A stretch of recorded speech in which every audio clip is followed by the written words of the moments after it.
Hey everyone, I'm Danielle from Cageless Readings. So today's video is going to be about how can you manifest in what you're wanting to.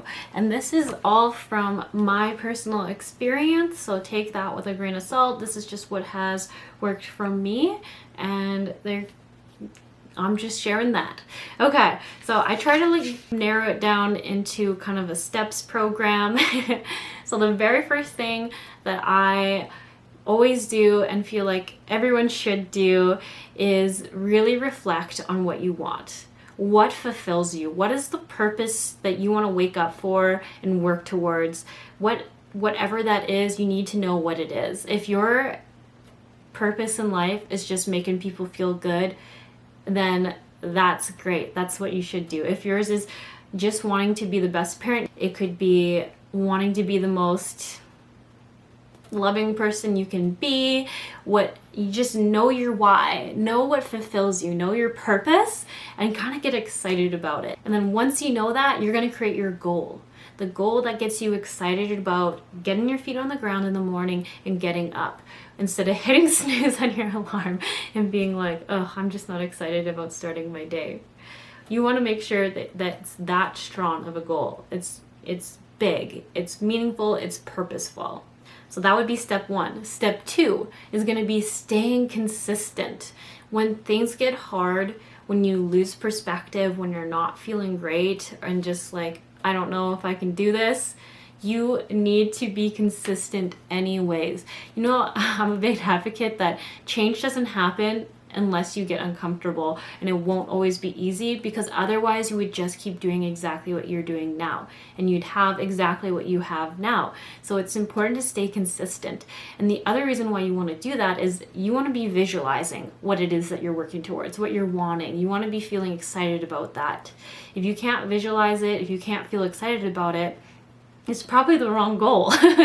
It's probably the wrong thing, because yes, there'll be some times where you just can't because you're feeling a little bit down, but you should overall know exactly what you want to have, what it should look like, how you want it to feel. If it can smell a certain way, you want it to smell. You want to incorporate all the senses, because that just makes it that much stronger. So 2 was you're going to set your goal and you're going to set it high and stay consistent. You're going to make sure that you're keeping it visualized in your head, feeling the emotion you want in your head, so that the universe, source energy, whoever you work with, whatever words you like to use, the universe will have time to manifest it in. There's different stages of manifesting things in. If you've ever looked at the Tree of Life, it really explains it very beautifully in a kind of a complex way. But essentially is you got to think it into reality. And the frequency that the universe understands is emotions. And that's why people say be happy, feel grateful, be excited to have what you want come in, and visualize it with excitement. Don't visualize it being like, oh, I wish I had that, and I don't. Because the universe is picking up that frequency now of not having, kind of being dissatisfied. So you want to send out excitement, happiness, love, gratitude, all the positive emotions that you want to feel at the end of your goal, so that it goes out into the universe on that frequency. It literally, I see it almost like you are a satellite and it's just binging out that emotion. And then the universe gets it. It starts creating it into the energetic realm. And then it needs time, so you need to stay consistent, making sure that you're feeling those feelings, you're visualizing it, you're sending it out with the good vibes so that it can come in your physical reality. And that's why they're always saying, don't try to be in control of how it comes in, because maybe it's through this one random cool opportunity that you come there and you're like, how do I make sure I don't miss that? Well, this is where number 3 comes in. Take accountability for your actions. Making sure that if there's an opportunity that comes your way and you say no because it's just a habit, because you usually just do this other thing, that's not a good reason to not do something. If you truly don't want to do it, then you don't. But if you're just saying no because of routine, because of habit, because that's just what you've always done, it's a great time to say yes. great time to say yes, because who knows where that experience will take you, but it will be changed. There'll be something different about it. And if you want a different life, you want a different way of being, then of course you need something that creates change. So yes, there could be good things and bad things, but that's where mindset comes in, where it's important to take accountability for your actions and your emotions and how you see things. If you only want to see it from what you could have been doing, like watching TV, eating an ice cream, drinking a coffee, then that's a bad mindset. That's unfortunately a mindset that just says, well, I could have just done what I've always done and I would have been happier because I never got uncomfortable. Or you can be like, wow, I said yes today and I did something that I wasn't totally comfortable with, that I had a little bit of fear around because it was new, and I did it. That is amazing. I can't wait to be like more unpredictable, get a little more comfortable, see a little more change in my life, and just see where it takes me. So that's 3. Take accountability for your actions and for your emotions. And being aware that fear can slip in and put up blocks. If you're starting to feel blocked, if you're starting to feel like you're saying more things around, well, I just can't really do that, or that'd be really hard, or I can't, and then just really be accountable. Go within and say, why do I feel that way? And you're like, oh, well, it would just be really hard. And I'm like, what's the fear behind that? That I might not succeed? That I might not be good enough? That I might fail? That I might disappoint people? If those are the things coming up on your why, then that is fear. And the only way to overcome fear is to have a little bit of courage, get a little uncomfortable, and just do it. And don't get me wrong, I'm not saying that this is easy. If it was easy, so many people would be living the lives they want to live. So many people would be happy and just great and not wanting any change. But the problem is so many people aren't like that. So many people aren't content. A lot of people are just trying to do things so that they don't have to be in their realities. So although it might not be easy to wake up every day feeling excited, to wake up like at 5:30 or 6 a.m. and not do it because you have to, because you're excited, because your life is amazing. Opportunities are a little uncomfortable, but then they're always leading to some kind of big change, some new growth, and that is so exciting. That is what you want to be doing. That's how you want to feel. And I mean, don't let me tell you how you want to feel. You decide how you want to feel. But that's what I like feeling. I like feeling inspired and excited. I like feeling hyped to wake up and be like, oh my gosh, like, I wonder what's going to happen today. I wonder how many times I'm going to be scared and then push through it and then meet this amazing person and maybe only have that one conversation with them. But it actually was just so great. It was so inspiring. It was so interesting. It had so much passion behind it. Those are things that get me hyped in life. So like I said, you gotta kind of put in what gets you excited and feeling good and fulfilled in life. Me, I love being around passionate people. I love it. I mean, they could be talking about something I don't even care about, but they have passion, then I want to be around them. I'm like excited to hear what they have to say. They're only going up. That's why I like being around them. There's no way they're going down. They have too much love and excitement for life to let life hold them back, to let their fears stop them. That brings us to 4, which for me is journal. Journal. And I journal on multiple things. I journal on what or where I could have done differently. Meaning, where did I let my fear block me today? Where did I say no to an opportunity or a person or an emotion that I was scared or feeling uncomfortable to face or feel? I hold space for that. And this is a big thing that I realized, that a lot of people start doing great manifesting things and then they hit a block, is that they stop holding space for those emotions to be. Yes, we want to be excited. Yes, you want to feel a good life, but you know what? We're humans. There are all the opposite emotions out there. So when your fear comes up, you got to hold space for it. You've got to acknowledge it. How I do that is I look at the limiting belief, the fear that's coming up from the limiting belief. So I go through the process. I see it, I acknowledge it, and then I say, well, you're saying all the things you can't control.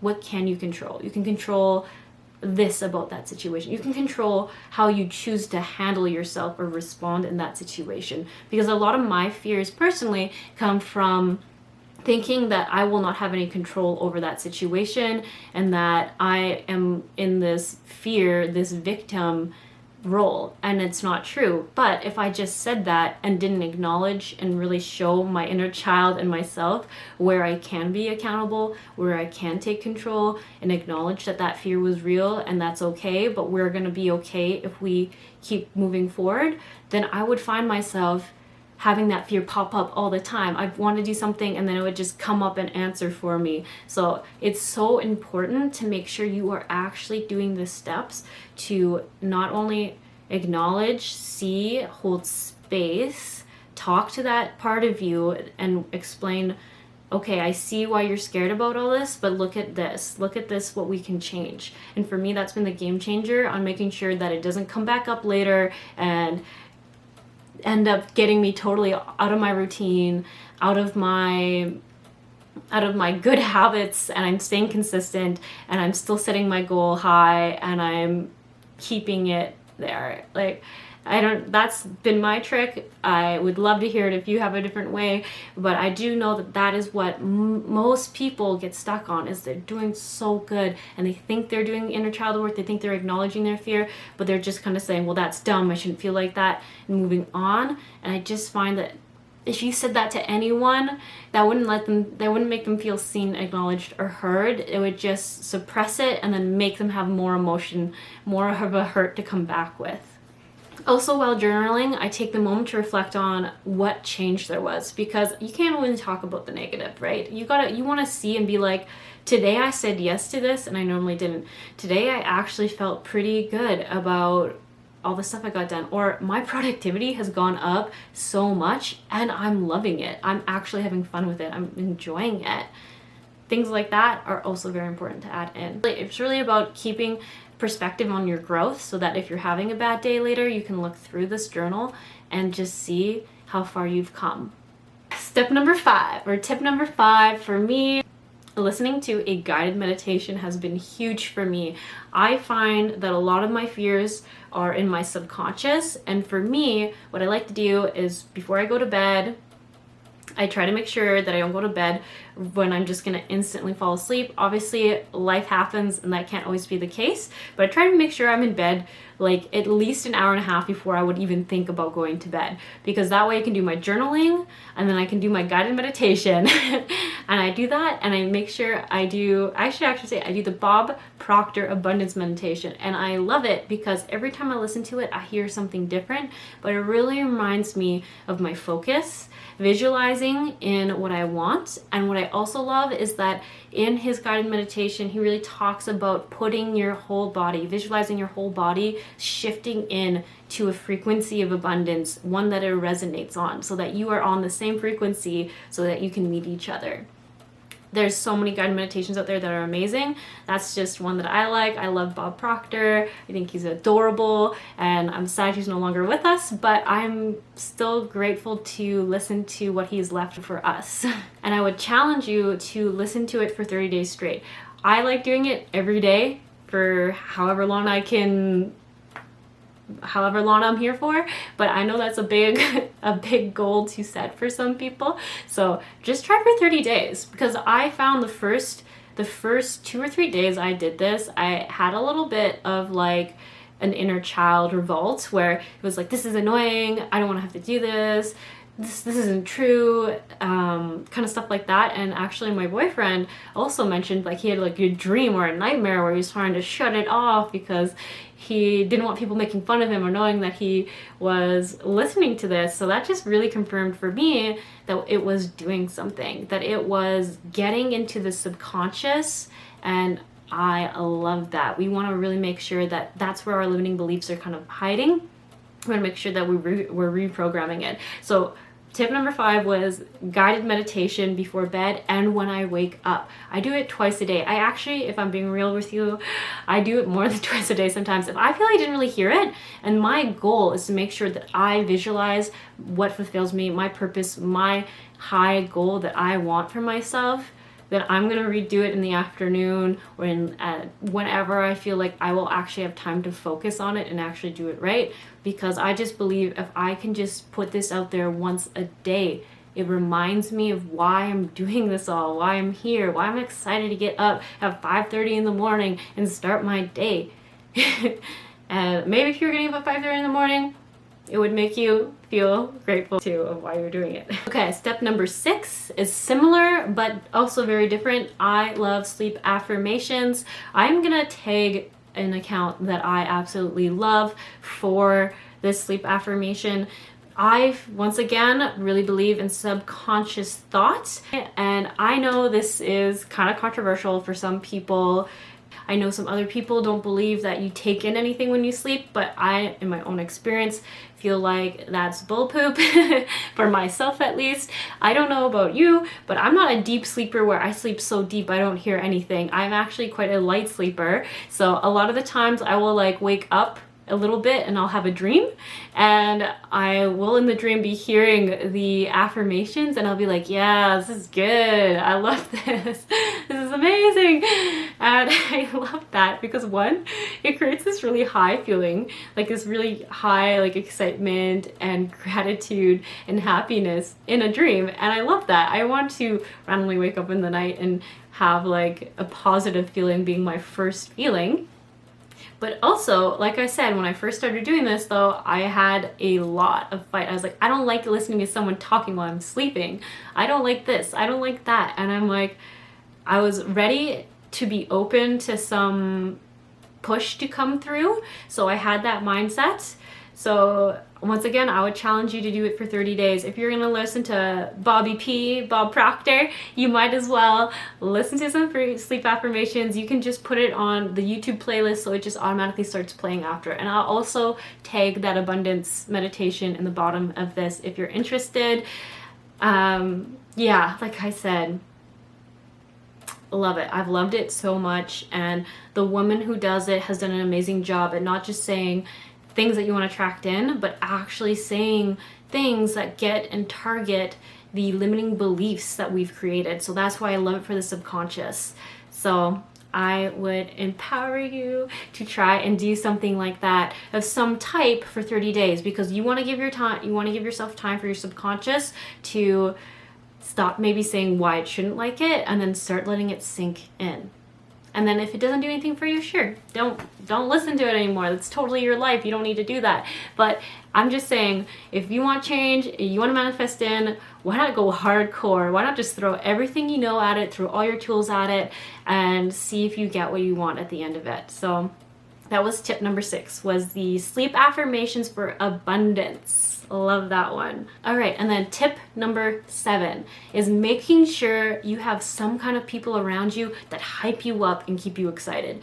I don't mean about just positive only people. Real supportive people will be able to talk to you when you're down. They'll be able to motivate you, get you hyped, say, yes, I see how you're feeling that. Yes, that's really hard. How can I support you? How can I make sure I'm getting you back to where you want to be? It's not about ignoring the emotion. It's about doing what you have to do, getting the work done, getting the support you need so that you can just be back on that track you want to be. Unless you don't want to be back on that track, you just want to stay there, then maybe don't find these people. But it's all about finding people who are okay with you not being okay, but not just wanting to see you stuck there or running away from you because they're uncomfortable with your discomfort. It's about finding people who will support you.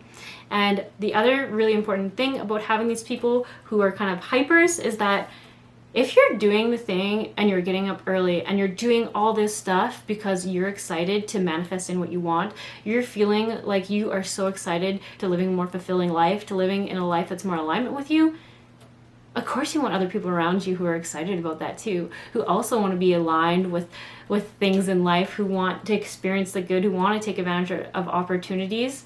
You want passionate people in your life.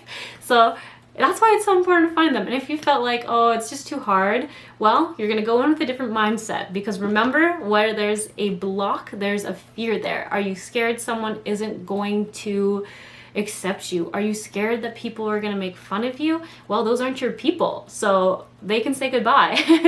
You're going to find the ones that are your hype people, your support systems. And you know what? If you can't find them in the place you are, go online, join a class, join a group, go to a yoga class. There's probably so many spiritual people there. I mean, I don't do yoga personally, but there's always going to be someone somewhere. And it's just all about your mindset and taking accountability of your actions and your emotions. So that really does go back, it really goes back to rule number 3. You're taking accountability of emotions and actions.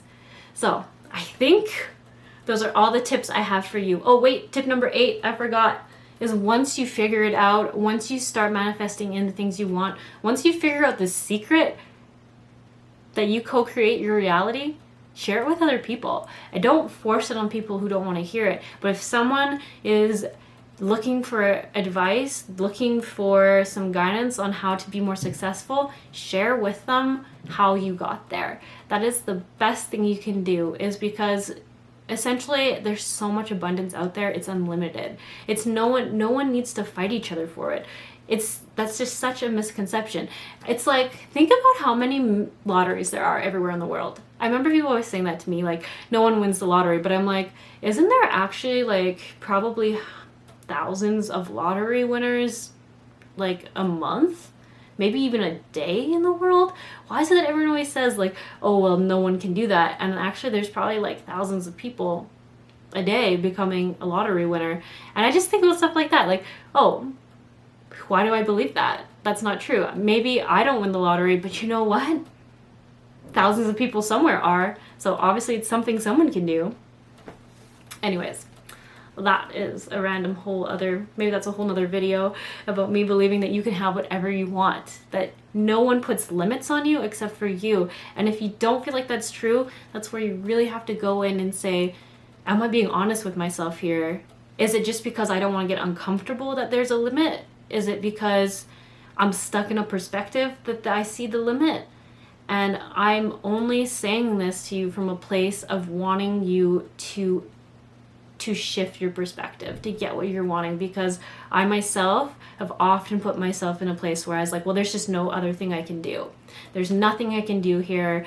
Like, this is just sucks. This is just where reality is. And I can tell you, once I fixed my attitude, once I took accountability of the actions I could make and the emotions that I was having, almost every time, if not every time, there was just a fear there.